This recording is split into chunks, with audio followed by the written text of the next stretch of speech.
When it comes to the music theory of Marble Garden, well, it is all about that bass, but there's a variety of other interesting aspects to discover throughout as well.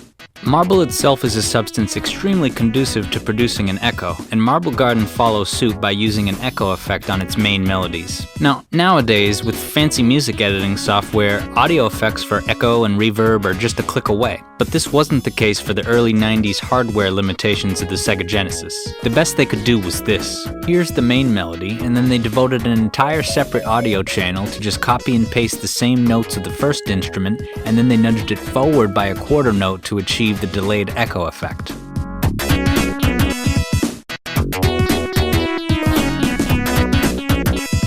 It's easier to comprehend this effect by visual waveform. Thankfully, YouTube user Carpathia808 makes excellent videos which isolate instruments to display them as oscilloscope waves. So for Marble Garden, in this box is the lead melody and the delay echo is here.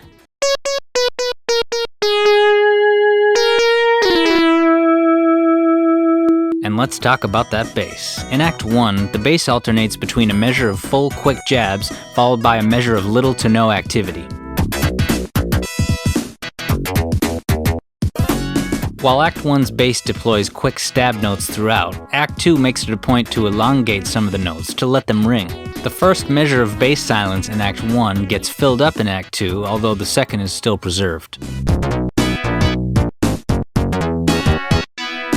This bass line is a big source of theories about exactly who wrote the Marble Garden song, theories that have undergone multiple revisions as new information gradually emerges. For a while, many considered this song to be the product of Michael Jackson's team, that is, Michael himself and the musicians he brought on board to assist. The song has a funky flavor that exudes a Jackson vibe. Among the team, Brad Buxer specifically was identified as a possible composer. You may already know that Ice Cap Zone's music was revealed to be a reworking of an unreleased song called Hard Times by Brad Buxer's band, the Jetsons. So this confirmation lends validity to the possibility that the Marble Garden song could be some manifestation of another unreleased Jetsons song called When the Sun Goes Down, as pointed out by Ben2K9. Notice how both songs start with a first measure that is super busy on the bass, followed by a measure of total silence, and then cranking right back into the bass again.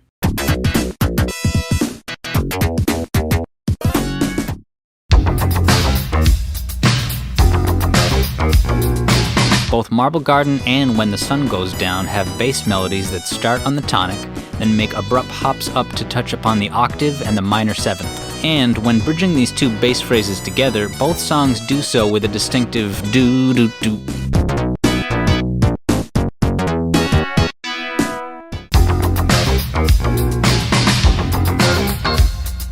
Now, all this evidence together is pretty seductive, but this theory was somewhat upended in 2014 when Sega composer Miyoko Takaoka stated that she composed the Marble Garden's own song as well as a bonus stage. But even this claim in itself is a little shaky because a fan provided Takaoka with links to the bonus stage themes, and she replied, "Oh, actually I guess they didn't end up using the bonus stage song that I wrote." And unfortunately, she wasn't also shown the Marble Garden song for a similar confirmation, so there isn't a clear-cut verdict there. But even still, there's a couple more bits of strong evidence that point towards composition by someone on Sega's team instead of Jackson's. First of all, Marble Garden's music wasn't replaced in the Sonic & Knuckles collection on PC, but meanwhile all of Jackson's confirmed songs were replaced on the PC.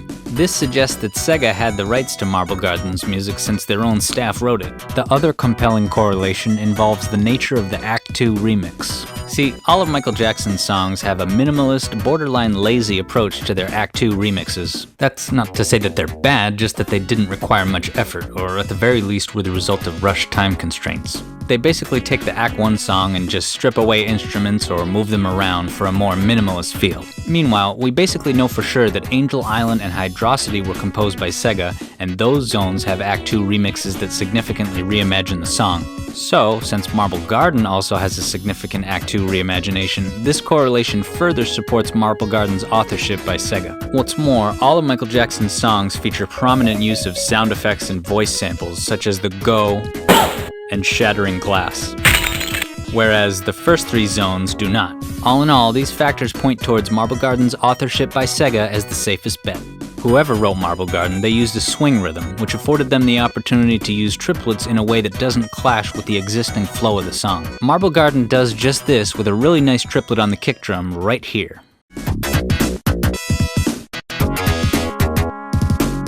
And instead of spamming this technique, Marble Garden exercises restraint. The triplet only occurs on the kick drum every 8 measures, so each time it's like a special mini event. It's fun to wait through the measures in anticipation of it, and when the triplet finally arrives, it's afforded a lot of breathing room since at the moment it occurs, the other instruments aren't that active.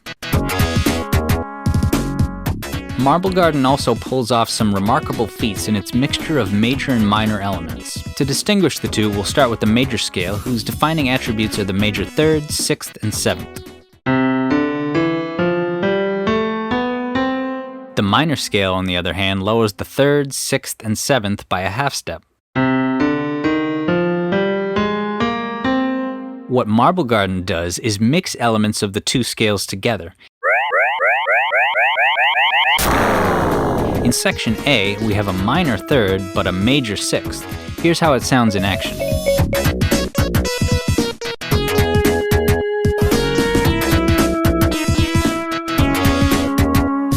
Then, for section B, it's as if the major and minor essences emerge from their spots and then trade places. This results in a major 3rd and a minor 6th. Here's the most pronounced use of these notes in section B.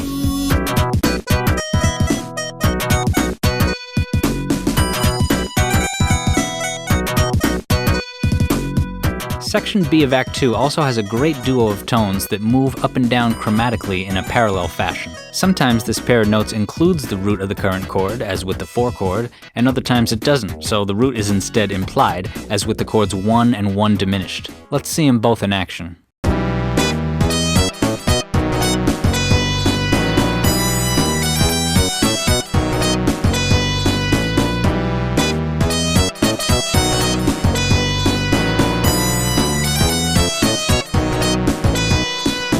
It's a cool idea to pull the foundational 1 root note out from underneath, appropriate for a level where the boss destroys the ground you walk on, forcing you to take to the air. And it's that diminished 1 chord at the end, which only appears in Act 2, that makes for a really special cherry on top. It's a perfect example of the thoughtful effort the composer put in to make Act 2 a distinctly different rearrangement from Act 1. See, because in Act 1, this section's bass only utilizes the tonic, jumping up and down by octaves.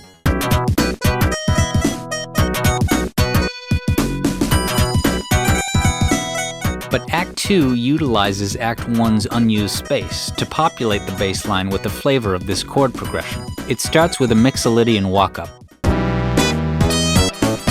Then it repeats it again. Then a third one to set up the changes.